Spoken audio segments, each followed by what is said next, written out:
नमो बुद्धाय। बुद्ध की संघर्ष कथा।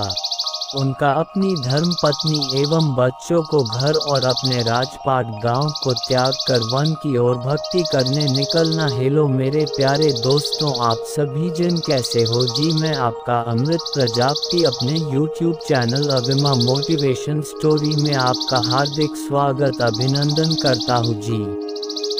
तो अब आइए हम चलते हैं सिद्धार्थ से भगवान महात्मा गौतम बुद्ध बनने की ओर प्रस्थान करने की कहानी में डुबकी लगाते हैं जी।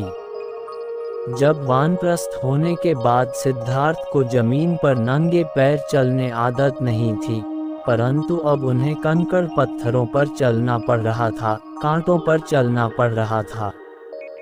सिद्धार्थ चाहते तो उस पीड़ा को देखकर वापस लौट सकते थे, परंतु सिद्धार्थ ऐसा नहीं किया, क्योंकि उस पीड़ा से कहीं अधिक गहरी पीड़ा सिद्धार्थ के मन में थी। दोस्तों, उसके बाद सिद्धार्थ बहुत से गुरुओं से मिले और उनसे शिक्षा हासिल की और बहुत ही बड़े बड़े तप किए, लेकिन 6 साल इतनी कठोर तपस्या करने के बाद भी उन्हें उनका लक्ष्य नहीं मिला था। 6 साल कठोर तपस्या के वजह से उनका शरीर हड्डियों का मात्र ढांचा रह गया था। दोस्तों, ऐसे ही सिद्धार्थ ऐसे ही बहुत से गुरुओं से आत्मज्ञान प्राप्त करने के लिए मिलते हैं और उनसे से ज्ञान प्राप्त करते हैं, पर अभी भी सिद्धार्थ को जिस आत्मज्ञान की तलाश थी वह उसे अब तक नहीं प्राप्त हुआ था। अब सिद्धार्थ के मन में ये विचार भी आने लगे थे कि कहीं उनकी खोज गलत तो नहीं है।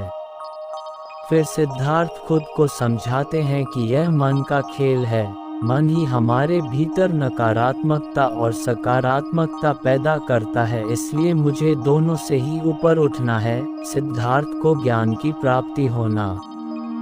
दोस्तों, उसके अगले ही दिन जब सिद्धार्थ पानी पीने के लिए पास वाली नदी के पास जाते हैं तो उन्हें चक्कर आती है और वो बेहोश हो जाते हैं, क्योंकि कठोर तप करने के वजह से उनको अपना शरीर भी संभाला नहीं जा रहा था। तभी वहाँ पर सुजाता नाम की एक लड़की आती है और सिद्धार्थ को बेहोशी की हालत में देखकर उन्हें बचा लेती है। यानी सुजाता सिद्धार्थ के ऊपर पानी छिड़कती है और उन्हें होश में ले आती है। सिद्धार्थ जब होश में आते हैं तब सुजाता सिद्धार्थ से पूछती हैं कि जब आप यहाँ आए थे तो कितने ओजस्वी थे, आप क्या खोज रहे हैं जिसके कारण आपकी ये दुर्दशा हो गई है। सिद्धार्थ कहते हैं, मैं मुक्ति का मार्ग खोज रहा हूँ, इसीलिए मैंने अन्न जल सब त्याग दिया है। वह स्त्री कहती है, भला अन्न जल त्याग करके भी कोई खोज कैसे पूरी हो सकती है। जब शरीर ही ना बचेगा तो मुक्ति मिलेगी किसे। उस स्त्री की बात सुन मानो सिद्धार्थ की बंद आंखें खुल जाती हैं। उन्हें ये बात समझ आ जाती है कि अब तक वे अपने शरीर को कष्ट देकर गलत कर रहे थे, क्योंकि अगर परम सत्य मिलेगा तो शरीर के साथ मिलेगा, शरीर के बिना नहीं। सिद्धार्थ उसी क्षण जल ग्रहण करते हैं और सुजाता के द्वारा लाई गई खीर भी खाते हैं। खीर खाने के बाद सिद्धार्थ सुजाता से कहते हैं, तुम्हारी कही बात में बड़ा सत्य था सुजाता। मैं कठोर तप के चरम बिंदु तक गया, परंतु वहां मुझे कुछ भी नहीं मिला। मेरी इस भ्रांति को झुठलाने वाली तुम मेरी प्रथम गुरु हो। समय बीतता है और सिद्धार्थ उस मंजिल के करीब पहुंच रहे होते हैं जिसका इंतजार सिद्धार्थ को वर्षों से था। एक दिन सिद्धार्थ ध्यान करने के लिए कोई उचित स्थान खोज रहे होते हैं।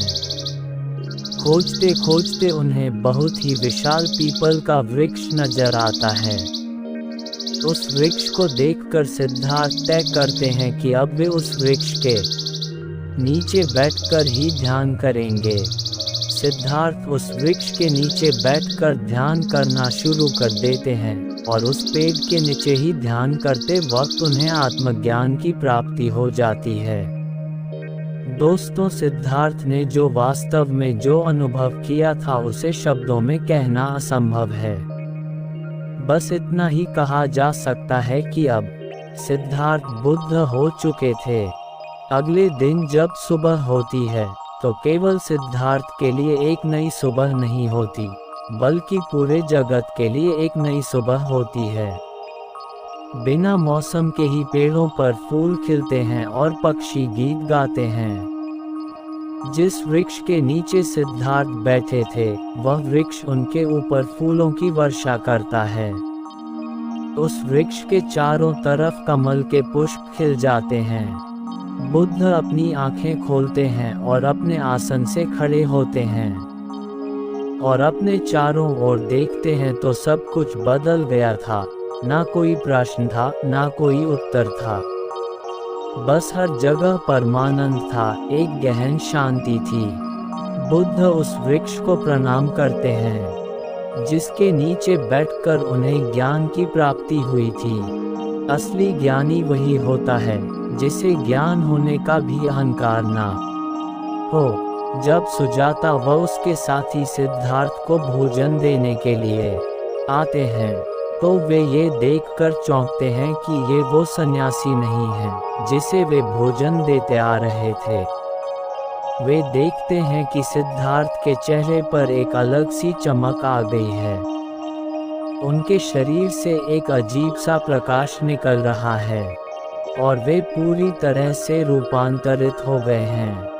सुजाता व उसके साथी नहीं जानते थे कि सिद्धार्थ अब सिद्धार्थ नहीं है, बल्कि बुद्ध बन गए हैं। वे डरते डरते बुद्ध के पास जाते हैं और उनसे पूछते हैं कि क्या आप हमारे ही जोगी हैं ना?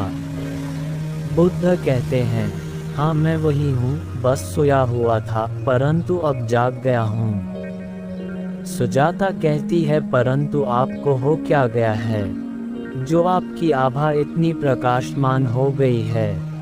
बुद्ध कहते हैं, जिस खोज में मैं 6 वर्षों से था वह खोज अब पूरी हो चुकी है। बोधि वृक्ष का इतिहास। यहाँ पर एक बात आपको जाननी चाहिए कि बुद्ध को बुद्ध नाम और जिस वृक्ष के नीचे बुद्ध ने आत्मज्ञान पाया था उसे बोधि वृक्ष का नाम उरुविला के लोगों ने ही दिया था। बुद्ध का अर्थ होता है जो पूर्ण रूप से जाग चुका है, इसलिए हम उन्हें महात्मा गौतम बुद्ध कहते हैं जी। Location flag.